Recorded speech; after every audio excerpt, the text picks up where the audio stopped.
السلام علیکم. Public digital کے ساتھ میں ہوں سلمان اوان اور میرے ساتھ اس وقت secretary general P T A کے سلمان اکرم راجہ صاحب موجود ہے. اچھا سر، یہ بتائیے گا اس وقت لاہور کی صورتحال ہم نے دیکھی ہے کہ ہر جگہ پر جو ہے کنٹینر لگا دیے گئے ہیں، داخلی اور خارجی راستوں کو بند کر دیا گیا ہے.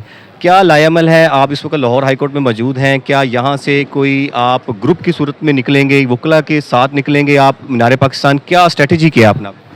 دیکھیے، تفصیلات تو میں نہیں بتا سکتا آپ کو، بتانی بھی نہیں چاہیے، لیکن آپ دیکھیں گے انشاءاللہ لوگوں کا یہ ایک حق ہے، آئینی قانونی حق ہے کہ وہ اپنے گھر سے باہر نکلیں. سڑکیں آزاد سڑکیں ہیں، ہم کسی محکوم ملک میں نہیں رہتے، تو لوگ نکلیں گے اپنے گھروں سے. مینار پاکستان ایک نشان ہے ہمارے لیے، ایک بڑا مقدس نشان ہے، آزادی کا نشان ہے. وہاں جا کر ہم نے ایک عہد کرنا ہے کہ ہم نے اس ملک کو جمہوری رکھنا ہے، بنیادی جو اقدار ہیں ان کا تحفظ کرنا ہے، عدلیہ کو آزاد رکھنا ہے. تو یہ ہمارے مقاصد ہیں جن کے لیے ہم نکلیں گے اور آواز بلند کریں گے. تو انشاءاللہ لاہور کے شہری جو ہیں وہ نکلیں گے، باہر سے بھی لوگ آئے ہیں وہ بھی اظہار کریں گے. تو یہ ایک پرامن اظہار ہوگا یکجہتی کا عدلیہ کے ساتھ، آئین پاکستان کے ساتھ. سر، اسلام آباد میں جو اس وقت صورتحال ہے، آپ کو لگتا ہے کہ وہاں پہ لوگ کارکنان جو ہے وہ اکٹھے ہو گئے ہیں؟ جو شیلنگ کا سلسلہ تھوڑی رات کو جو ہے وہ جاری ہوا تھا، کیا اس وقت منتشر ہو گئی عوام کے وہاں پہ موجود ہیں کارکنان؟ دیکھیے، جو موقع پہ دوست ہمارے موجود ہیں وہی فیصلے کریں گے کہ وہاں کیا کرنا ہے اور کیا صورتحال ہے. بظاہر یہ لگتا ہے کہ اسلام آباد کو ایک نو گو ایریا بنا دیا گیا ہے، فوج کی تحویل میں دے دیا گیا ہے. یہ انتہائی تشویشناک بات ہے کہ لوگوں کا جو جمہوری آئینی حق ہے اس کے اظہار کو روکنے کے لیے آپ ایک پورے شہر کو بند کر دیں اور فوج کے حوالے کر دیں جیسے کہ کوئی یلغار ہے شہر پہ. ایسا کچھ بھی نہیں ہے. لوگوں نے آنا ہے، پرامن طریقے سے آنا ہے، اپنی بات کرنی ہے اور چلے جانا ہے. تو ہم دیکھتے ہیں اسلام آباد میں کیسے صورتحال ڈیولپ. بتایا یہ جا رہا تھا، حکومت کی جانب سے یہ بتایا جا رہا تھا کہ جلسے جلوس میں جو ہے وہ عدلیہ مخالف زبان استعمال کی جاتی ہے، اداروں کے خلاف الفاظ استعمال کیے جاتے ہیں. تو کیا اس بات کا خوف ہے ان کو، یا آپ احتجاج کو دھرنے میں نہ بدل دیں، اس بات کا خوف ہے؟ دیکھیے، میں تو نہیں کہہ سکتا کہ ان کو کیا کیا خوف ہیں.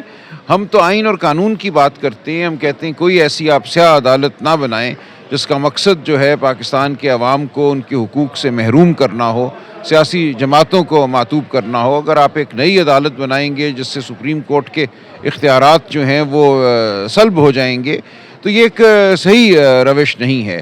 ایک فرد واحد کے فیصلے کے تحت ایک عدالت بنے گی، اس کا چیف جسٹس مقرر ہوگا، وہ چیف جسٹس پھر دیگر جج لگائے گا. تو یہ مکمل طور پہ ایک آپ یہ سمجھ لیجئے ایک جیب میں رکھی ہوئی عدالت ہمیں نظر آتی ہے. اس لیے ہم اس عدالت کے خلاف آواز اٹھا رہے ہیں. پاکستان کا ہر ذی شعور وکلاء کے طبقے میں تمام لوگ جو اس معاملے کو سمجھتے ہیں، اس کی نزاکت کو سمجھتے ہیں، وہ مخالفت کر رہے ہیں. پروٹیسٹ کا جو حقیقی معنوں میں یہ مقصد ہے کہ جو آئینی عدالت بننے جا رہی ہے وہ نہیں بننی چاہیے. جی بالکل، ہم یہ سمجھتے ہیں جس طریقے سے آئینی ترمیم کی جا رہی ہے، شب خون مارا جا رہا ہے، لوگوں کو اغوا کیا جا رہا ہے، خوف و ہراس کا ایک عالم ہے. اس عالم میں اس طریقے سے کوئی آئینی ترمیم نہیں ہونی چاہیے. آئینی ترمیم تو بالکل دن کی روشنی میں ہوتی ہے. مہینوں آپ عوام کو بتاتے ہیں کہ کیا آپ ترمیم کرنے جا رہے ہیں، ہر طبقے کی رائے لی جاتی ہے. یہ نہیں ہوتا کہ خفیہ مسودہ پیش کر کے آپ اس پہ ووٹنگ کرا کے آئینی ترمیم کر دیں.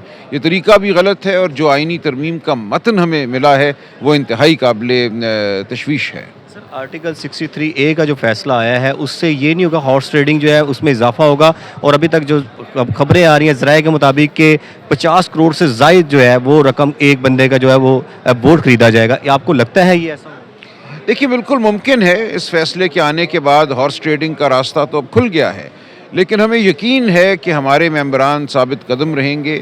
وہ جانتے ہیں کہ پاکستان آج کس موڑ پہ کھڑا ہے. یہاں بددیانتی کرنا اپنی پارٹی کے ساتھ، اپنے آئین کے ساتھ، پاکستان کی عوام کے حقوق کے ساتھ ایک سنگین جرم ہوگا، اور ہم نہیں سمجھتے کہ ہمارے ممبران کسی بھی رقم کے لالچ میں آئیں گے. سر، یہ بتائیں گے لاہور میں آپ جو مینار پاکستان میں جلسہ نہیں، آپ احتجاج کرنے جا رہے ہیں، یہ بھی خبریں آ رہی ہیں اور جو خوف ہے ان میں یہ ہے کہ آپ کہیں دھرنا نہ دے دیں، یا آپ کی جو قیادت ہے وہ دھرنے کی صورت اختیار نہ کر جائے، کیونکہ جو علی امین گنڈا پور جو آ رہے ہیں وہ پورے سامان کے ساتھ آ رہے ہیں، کھانے کے ساتھ آ رہے ہیں، جو شیلنگ ہے ان سے بچاؤ کے لیے نمک وغیرہ ہر چیز انہوں نے رکھی ہوئی ہے. لاہور کی کیا اسٹریٹجی ہے؟ آپ لاہور میں بیٹھے ہیں، لاہور میں آپ کا کیا پلان ہے؟ دیکھیں میں کوئی ڈیٹیل پلان تو نہیں آپ کو بتا سکتا، لیکن یہ عوام کا اپنا فیصلہ ہوگا. وہ وہاں آتے ہیں، کتنی دیر رکتے ہیں. ایک پارک ہے، ایک عوامی جگہ ہے، وہاں پہ اگر وہ رکنا چاہتے ہیں تو ان کا حق ہے. اور احتجاج کے طریقوں میں یہ بھی ایک طریقہ ہوا کرتا ہے. ہم دیکھیں گے صورتحال کیسے ڈیولپ کرتی ہے. کیا ٹائم دیا ہے ابھی تک؟ ہم نے دیکھا ہے کہ کارکنان باہر نہیں نکلے. کہ 5 بجے کا ٹائم ہے، کوئی 10 بجے کا ٹائم ہے، یا رات کا ٹائم ہے؟ کوئی ٹائم دیا گیا ابھی آپ؟ دیکھیے جو مختلف ٹیمیں ہیں لاہور میں، انہوں نے اپنا لائحہ عمل طے کیا ہے، اور یہ دوپہر یا بعد از دوپہر کا ہی کوئی ٹائم ہوگا. کتنے کے لوگ جو ہے کارکنان آپ جو ہے وہ باہر آئیں گے، اور آپ کو کیا لگتا ہے کہ پرامن احتجاج ہی ہوگا؟ جی بالکل پرامن ہوگا. اور اگر ریاست کی جانب سے، حکومت کی جانب سے کوئی شیلنگ کی جاتی ہے، سختی کی جاتی ہے، تو پھر ظاہر ہے لوگ مشتعل ہو سکتے ہیں. لیکن ہمارا ارادہ بالکل پرامن احتجاج کا ہے. اور لاہور کے شہری اور گرد و نواح کے شہری جو ہیں، ان کا حق ہے کہ وہ یہاں آئیں اور اپنا احتجاج ریکارڈ کرائیں. ان کے بچنے کے لیے کوئی تحفظات یا کسی کو پتھراؤ وچھراؤ کوئی آپ کی طرف سے تیاری؟ ہماری طرف سے کوئی پتھراؤ نہیں ہوگا. یہ لوگ اپنے ساتھ گیلے کپڑے لائیں گے. ہماری ہدایت یہی ہے کہ اپنے آپ کو بچائیں. اگر شیلنگ ہوتی ہے تو اس کے لیے جو طریقہ ہے وہ اپنائیں. پانی کی بوتلیں پاس رکھیں، تولیے پاس رکھیں. اس کے علاوہ کچھ نہیں. خان صاحب کا کیا پیغام ہے سوال؟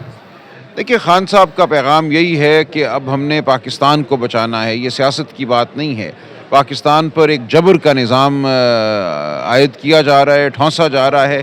اس کے بعد اس ملک میں کوئی ہمیں بنیادی حقوق حاصل نہیں ہوں گے. ہماری آواز دب جائے گی. پارٹیاں جو ہیں وہ ہمیشہ زیر عتاب رہیں گی. ایک ایسی عدالت بنائی جا رہی ہے جو مقتدرہ کی خواہشات کو عملی جامہ پہنائے گی. تو ہمیں روکنا، حقوق حاصل نہیں ہوں گے. ہماری آواز دب جائے گی. پارٹیاں جو ہیں وہ ہمیشہ زیر عتاب رہیں گی. ایک ایسی عدالت بنائی جا رہی ہے جو مقتدرہ کی خواہشات کو عملی جامہ پہنائے گی. تو ہمیں روکنا ہے اس سب کو. ہم ایک آزاد قوم ہیں، ہم آزاد لوگ ہیں. ہمیں اپنی آزادیوں کا دفاع خود کرنا ہے. سر دیکھیں، سننے میں بھی آ رہا تھا کہ ایک ججز کے جو ہے وہ گروپ بن گئے ہیں، اور یہ بھی سننے میں آ رہا تھا کہ شاید دوسرے جو ججز ہیں وہ استعفیٰ دے دیں. آپ کو کیا لگتا ہے ججز کو کہیں نہ کہیں کوئی اپنا احتجاج ریکارڈ کروانا چاہیے کسی بھی طریقے سے؟ دیکھیے یہ بھی ان کا حق ہے. اگر جج صاحبان یہ سمجھتے ہیں، یا ایک اکثریت بظاہر سپریم کورٹ میں یہ سمجھتی ہے کہ حالات ٹھیک نہیں ہیں، جس طریقے سے آئینی ترامیم کی جا رہی ہیں، جو ان کا مقصد ہے وہ یہی ہے کہ جو آزاد منش جج ہیں ان کو غیر مؤثر کر دیا جائے اور ایک نئی عدالت بنا دی جائے منظور نظر ججوں پر مشتمل. تو اس کے خلاف اگر جج صاحبان کوئی احتجاج کرتے ہیں، کوئی طریقہ اپناتے ہیں، تو یہ ان کا حق ہے، بلکہ میں کہوں گا فرض ہے. سر یہ بتا دیں کہ اگر یہی جو آئینی ترمیم کی کچھ ترامیم چینج کی جا رہی ہیں، اور اس میں یہ بھی ہے کہ آپ ایک صوبے سے دوسرے صوبے ہائی کورٹ کے ججز کو جو ہے وہ منتقل کر دیا جائے گا اور ہم خیال ججز لے آئیں گے، آپ کو نہیں لگتا کہ سارے کا سارا نظام جو ہے وہ یرغمال بنا دیا جائے گا فرد واحد؟ یہی ہم کہہ رہے ہیں نا. کوئی جج اگر دکھائے گا کوئی روش آزادانہ جو مقتدرہ کو پسند نہیں آئے گی، تو اس کو آپ اسلام آباد سے اٹھا کر سبی بھیج دیں. کوئی بھی مقدمہ کسی بھی جج سے چھین کر کسی دوسرے جج کو دیا جا سکے گا. یہ انتہائی تشویشناک صورتحال ہے. عدلیہ کی آزادی پر اس سے بڑا حملہ میں سمجھتا ہوں ہماری تاریخ میں نہیں ہوا. یعنی کہ آپ کا احتجاج دھرنے میں بدل سکتا ہے، یا آپ کا لائحہ عمل کیا ہوگا؟ جس طرح کی اس طرح پاکستان تحریک انصاف کھڑی ہے، دوسری طرف عدلیہ کے اوپر جو عدلیہ کو یرغمال بنایا جا رہا ہے، کیا لائحہ عمل ہے آپ کے علاوہ؟ دیکھیں میں تفصیلاً بات نہیں کرنا چاہتا، نہیں کر سکتا، لیکن تمام آپشنز اوپن ہیں. جی بہت شکریہ سر.